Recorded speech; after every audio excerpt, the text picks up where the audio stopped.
اعوذ باللہ من الشیطان الرجیم بسم اللہ الرحمن الرحیم۔ کہاوت ہے کہ ایک دفعہ اللہ تعالیٰ نے ملک الموت سے پوچھا، روح قبض کرتے ہوئے تمہیں کبھی کسی پر ترس بھی آیا؟ ملک الموت نے عرض کیا، جی ہاں، 2 دفعہ مجھے بڑا ترس آیا۔ پہلی دفعہ اس وقت جب سمندر میں ایک ماں اپنے شیر خوار بچے کے ہمراہ سفر کر رہی تھی۔ سمندر میں طوفان آیا، کشتی ٹکڑے ٹکڑے ہو گئی اور وہ ماں ایک تختے پر اپنے نوازیدہ بچے کو سینے سے لگائے سمندر میں ہچکولے کھا رہی تھی۔ اس وقت مجھے آپ کا حکم ملا کہ اس عورت کی روح قبض کر لی جائے۔ چنانچہ میں نے اس عورت کی روح قبض کر لی اور وہ بچہ اس تختے پر اکیلا رہ گیا۔ پھر وہ تختہ ایک جزیرے پر جا لگا اور دوسری مرتبہ مجھے شداد کی روح قبض کرتے ہوئے بڑا ترس آیا۔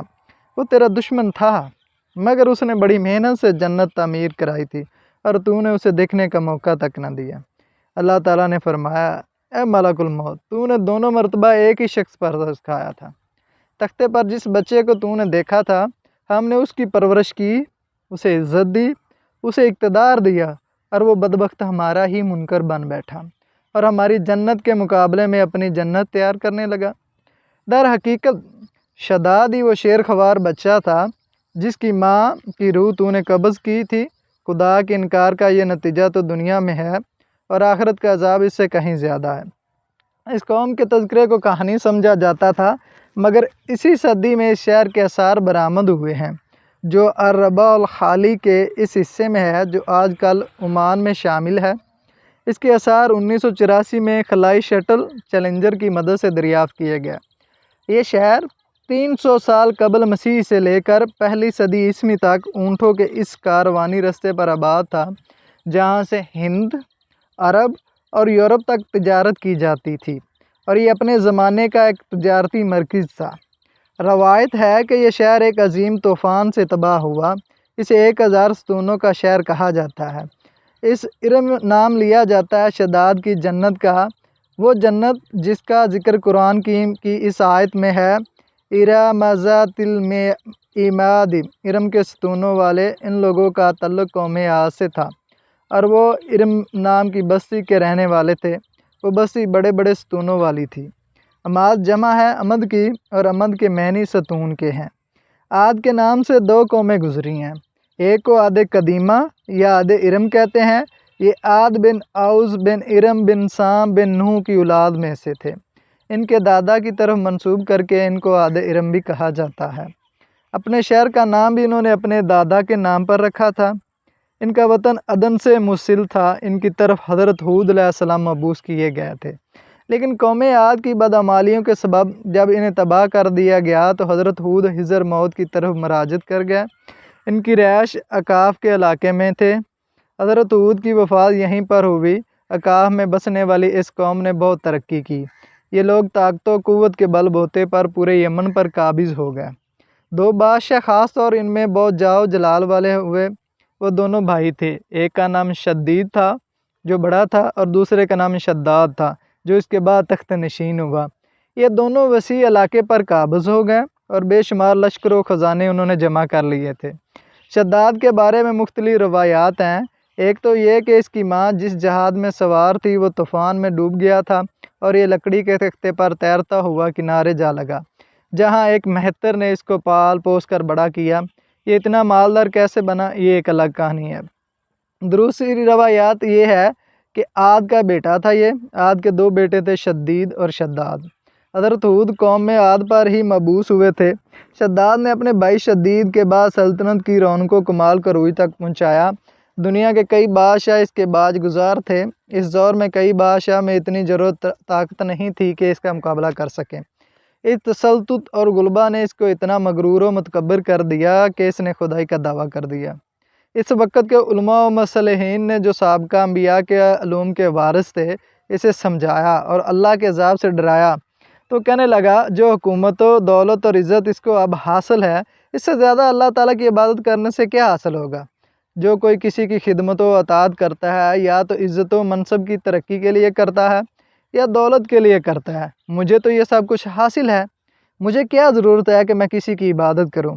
حضرت ہود نے بھی اسے سمجھانے کی کوشش کی لیکن بے سود۔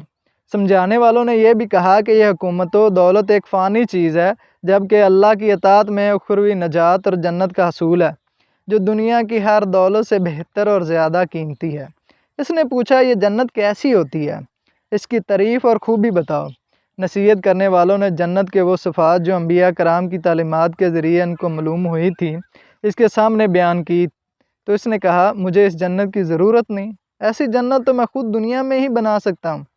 چنانچہ اس نے اپنے افسروں میں سے 100 معتبر افراد کو بلایا، ہر ایک کو 1000 آدمیوں پر مقرر کیا اور تعمیر کے سلسلے میں ان سب کو اپنا نقطہ نظر اور پسند سمجھا دی۔ اس کے بعد پوری دنیا میں اس کام کے ماہرین کو عدن بھجوانے کا حکم دیا۔ علاوہ ازیں اپنے کلمروں میں سب سے حکمرانوں کو یہ حکم دیا کہ سونے چاندی کی کانوں میں سے اینٹیں بنوا کر بھیجیں اور کوئی عدن کے مثل ایک مربع شہر، یعنی اس کی جنت جو 10 کو چوڑا اور 10 کو لمبا ہو، بنانے کا حکم دیا۔ اس کی بنیادیں اتنی گہری کھدوائیں کہ پانی کے قریب پہنچا دیں، پھر ان بنیادوں کو سنگ سلیمانی سے بھروا دیا۔ جب بنیادیں بھر کر زمین کے برابر ہو گئیں تو ان پر سونے چاندی کی اینٹوں کی دیواریں چنی گئیں۔ ان دیواروں کی بلندی اس زمانے کے گز کے حساب سے 100 گز مقرر کی گئی۔ جب سورج نکلتا تو اس کی چمک سے دیواروں پر نگاہ نہیں ٹھہرتی تھی۔ یوں شہر کی 4 دیواری بنائی گئی۔ اس کے بعد 4 دیواری کے اندر 1000 محل تعمیر کیے گئے۔ ہر محل 1000 ستونوں والا تھا اور ہر ستون جوہرات سے جڑاؤ کیا ہوا تھا۔ پھر شہر کے درمیان ایک نہر بنائی گئی اور ہر محل میں اس نہر سے چھوٹی چھوٹی نہریں لے جائیں گئیں۔ ہر محل میں حوضوں اور فوارے بنائے گئے۔ ان نہروں کی دیواریں اور فرش یاقوت، زمرد، مرجان اور نیلم سے سجا دی گئیں۔ نہروں کے کناروں پر ایسے مصنوعی درخت بنائے گئے جن کی جڑیں سونے کی، شاخیں اور پتے زمرد کے تھے۔ ان کے پھول موتیوں، یاقوت اور دوسرے جواہرات کے بنوا کر ان پر ٹانک دیے گئے۔ شہر کی دکانوں اور دیواروں کو مشک و زعفران اور عنبر و گلاب سے ثقیل کیا گیا۔ یاقوت و جواہرات کے خوب و صورت پرندے چاندی کی اینٹوں پر بنوائے گئے، جن پر پہرے دار اپنی اپنی باری پر آ کر پہرے کے لیے بیٹھتے تھے۔ جب تعمیر مکمل ہوگی تو حکم دیا کہ اس شہر میں ریشم و زردی کے قلین بچھا دیے جائیں۔ پھر نہروں میں سے کسی کے اندر میٹھا پانی، کسی میں شراب، کسی میں دودھ اور کسی میں شہد و شربت جاری کر دیا گیا۔ بازاروں اور دکانوں کو کم خواب اور زربفت کے پردوں سے آراستہ کر دیا گیا اور ہمیشہ ہنر والے کو حکم ہوا کہ اپنے اپنے کاموں میں مشغول ہو جائیں، اور یہ کہ اس شہر کے تمام باسیوں کے لیے ہر وقت ہر نوع قسم کے پھل میوے پہنچایا کریں۔ 12 سال کی مدت میں یہ شہر جب اس سجاوٹ کے ساتھ تیار ہو گیا تو تمام امراء و ارکان دولت کو حکم دیا کہ سب اسی میں آباد ہو جائیں۔ پھر شداد خود اپنے لاؤ لشکر کے ہمراہ انتہائی تکبر اور غرور کے ساتھ اس شہر کی طرف روانہ ہوا۔ بعض علماء و مصلحین کو بھی ساتھ لیا اور رستے بھر ان سے ٹھاٹھا و تمسخر کرتے ہوئے ان سے کہتا رہا، ایسی جنت کے لیے تم مجھے کسی اور کے آگے جھکنے اور ذلیل ہونے کا کہہ رہے تھے۔ میری قدرتوں اور دولت تم نے دیکھ لی۔ جب قریب پہنچا تو تمام شہر والے اس کے استقبال کے لیے شہر کے دروازے کے باہر آ گئے اور اس پر زور و جوار نچھاور کرنے لگے۔ اس ناز و ادا سے چلتے ہوئے جب شہر کے دروازے پر پہنچا تو روایت ہے کہ ابھی اس نے گھوڑے کی رکاب سے 1 پاؤں نکال کر دروازے کی چوکھٹ پر رکھا ہی تھا کہ اس نے وہاں سے پہلے ایک اجنبی شخص کو کھڑے ہوئے دیکھا۔ اس نے پوچھا، تو کون ہے؟ اس نے کہا، میں ملک الموت ہوں۔ پوچھا، کیوں آئے ہو؟ اس نے کہا، تیری جان لینے۔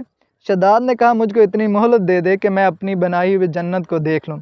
جواب ملا، مجھ کو حکم نہیں۔ کہا، چلو اس قدر ہی فرصت دے دو کہ گھوڑے پر ہی سے اتر آؤں۔ جواب ملا، اس کی بھی اجازت نہیں۔ چنانچہ بھی شداد کا 1 پاؤں رکاب میں اور دوسرا چوکھٹ پر ہی تھا کہ ملک الموت نے اس کی روح قبض کر لی۔ دوستو، اگر ہماری ویڈیو اچھی لگی ہو، ویڈیو کو لائک کر دیں، شیئر کر دیں، چینل کو سبسکرائب کر دیں اور بیل آئیکن کے نوٹیفیکیشن کو آن کر دیں تاکہ ہماری آنے والی تمام ویڈیوز آپ تک بآسانی پہنچ